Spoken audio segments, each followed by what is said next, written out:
Primeiramente, bom dia a todos que estão nos assistindo nesse momento. Bom, para a gente falar sobre o nosso tema, que é direito à cidade, a garantia da moradia na pandemia, nós precisamos fazer um pequeno apanhado histórico acerca do processo de ocupação do território brasileiro. Esse processo se deu com o movimento de capitanias hereditárias, onde o Brasil, território anexo a Portugal, passou a ser uma colônia de exploração.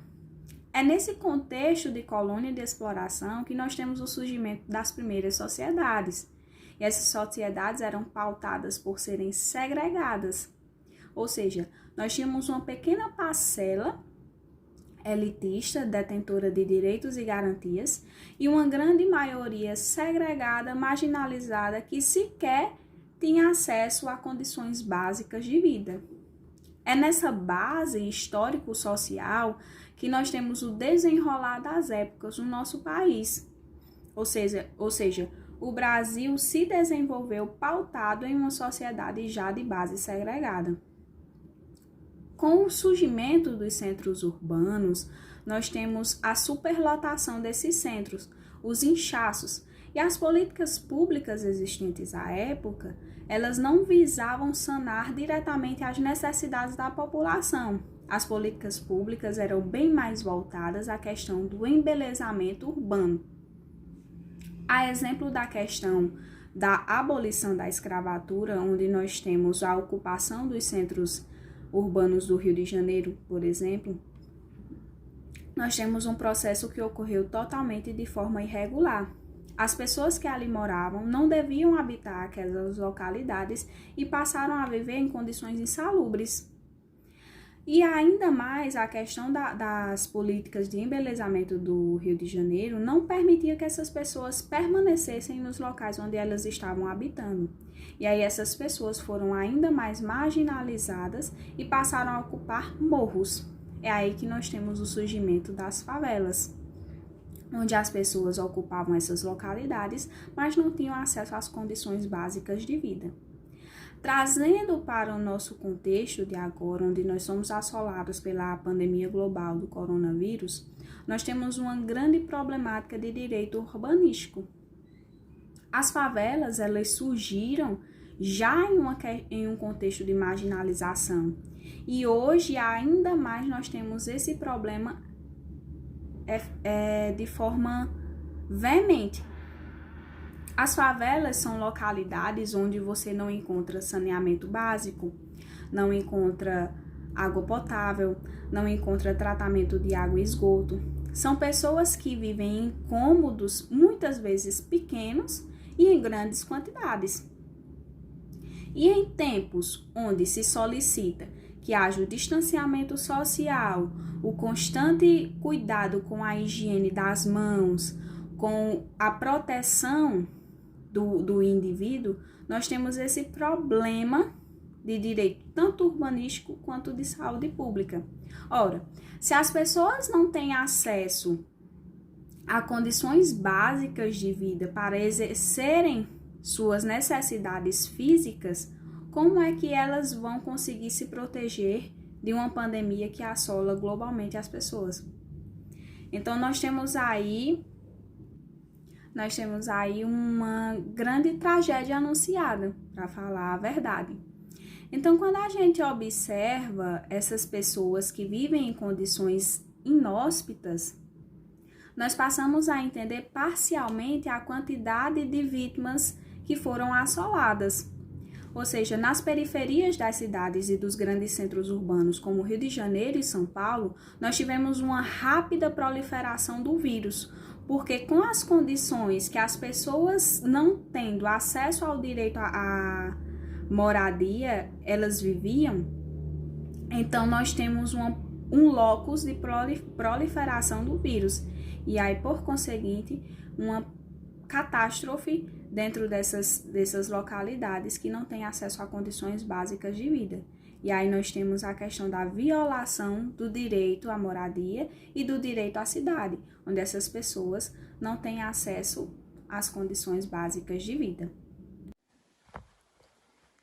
Bom dia, professora. Bom dia, turma.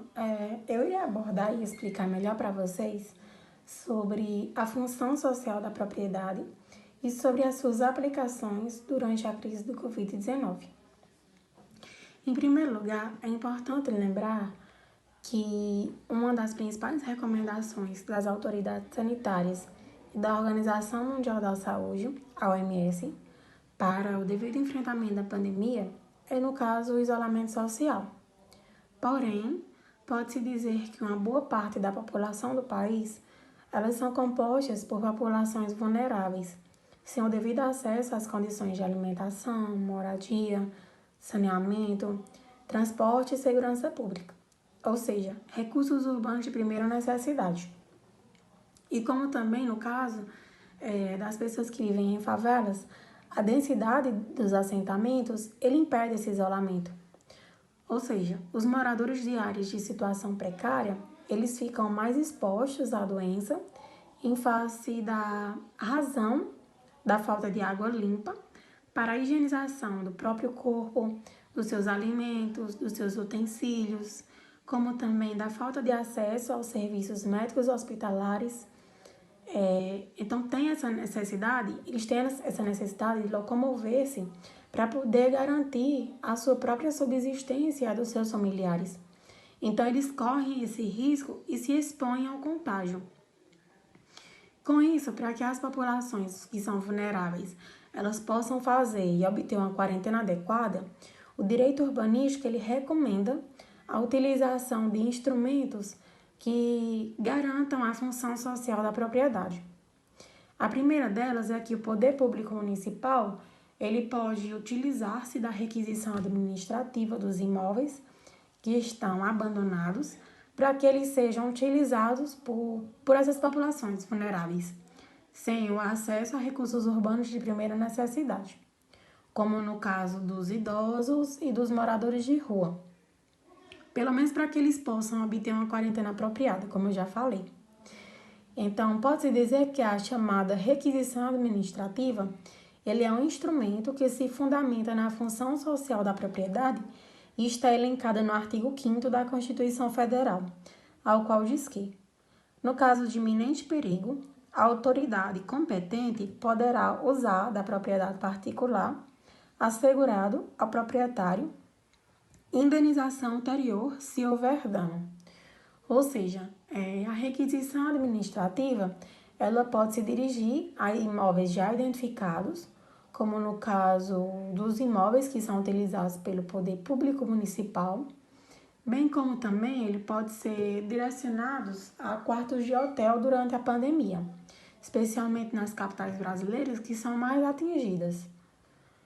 O melhor é que já tem uma iniciativa importante nesse sentido, que é a campanha denominada Quartos de Quarentena, que dá uma visibilidade à proposta da requisição administrativa, especificamente de quartos de hotel. Então, já existem essas campanhas nesse sentido em Belo Horizonte, no Rio de Janeiro, em São Paulo e entre outros. O Instituto dos Arquitetos do Brasil, inclusive, ele propõe que o poder público utilize esses instrumentos especificamente para que os profissionais da área de saúde, como no caso dos médicos, os enfermeiros e dos trabalhadores em hospitais, para que eles façam esse isolamento durante a pandemia do coronavírus. Como em hotéis que hoje estão parados pela baixa demanda durante esse período. E por fim, essas campanhas elas servem justamente para demonstrar o quanto o princípio da função social da propriedade ela é central para o direito urbanístico e pode ser importante também na motivação dos atos administrativos que são direcionados ao enfrentamento da crise sanitária. Bom dia pessoal, meu nome é Leandro e eu venho falar aqui com vocês um pouquinho sobre o Estatuto da Cidade e a justa distribuição dos ônus e benefícios do processo de urbanização.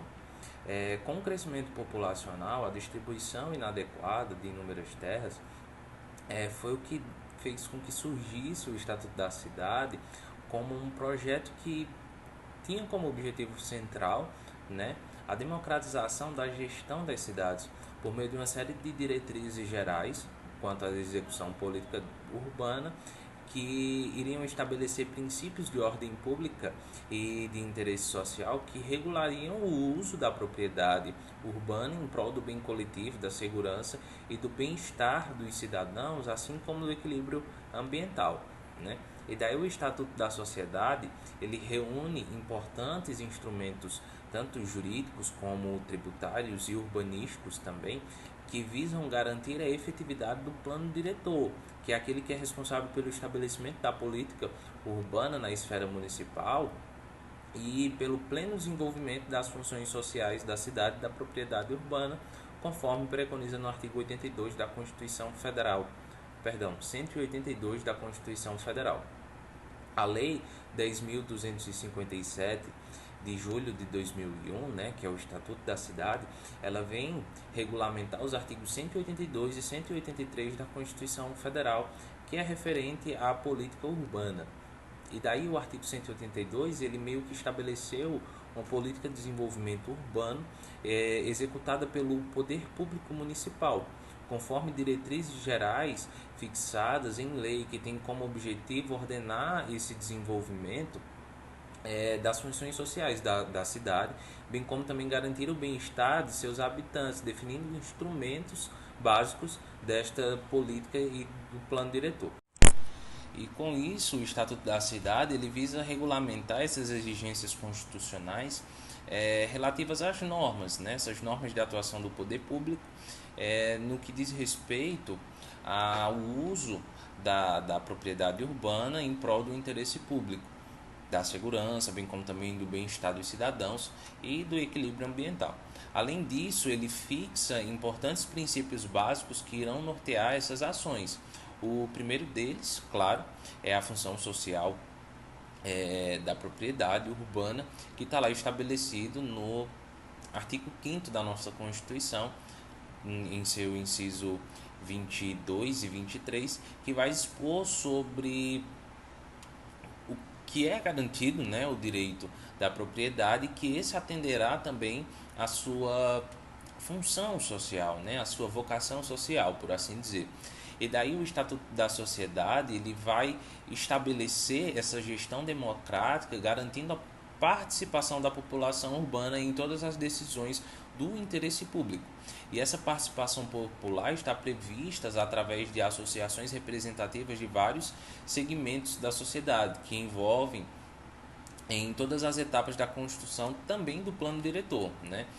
Desde a elaboração, quanto da implementação, da avaliação, dentre as suas diversas etapas, por assim dizer. E daí, nela, o governo local e a população interessada no processo de implantação de empreendimentos públicos ou privados, ou também de atividades com efeitos potencialmente negativos sobre o meio ambiente ou natural construídos, podem discutir e encontrar conjuntamente soluções, né, para questões em debates, tendo em vista o conforto e a segurança de todos os cidadãos. Com isso, né, se interliga ao princípio denominado, por assim dizer, sobre o da justa distribuição dos benefícios e dos ônus decorrentes do processo de urbanização, que é outro importante princípio presente no Estatuto da Sociedade, que reafirma a obrigatoriedade do poder público em agir em prol do interesse coletivo. E com este princípio se busca a garantia de que todos os cidadãos tenham acesso aos serviços, aos equipamentos urbanos e a toda e qualquer melhoria realizada ao poder público, superando assim a situação, vamos dizer assim, que meio que atual, né, com a concentração de investimentos somente em determinadas áreas das cidades, que é o que acontece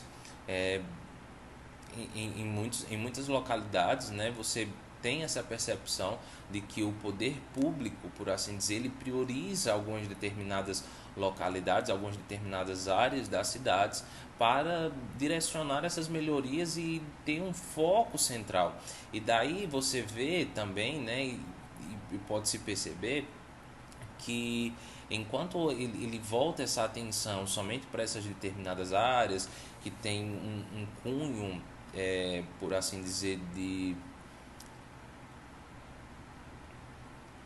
fatores, né, de fatores sociais, econômicos, por assim dizer, ele está muito relacionado à questão da classe social, que está ali direcionada, né, a esses investimentos. Em geral, essas áreas, elas que não se realizavam investimentos, coincidem com setores, em via de regra, né, com setores ocupados por populações pobres, né, que pertencem muitas vezes a pessoas abandonadas pelo poder público.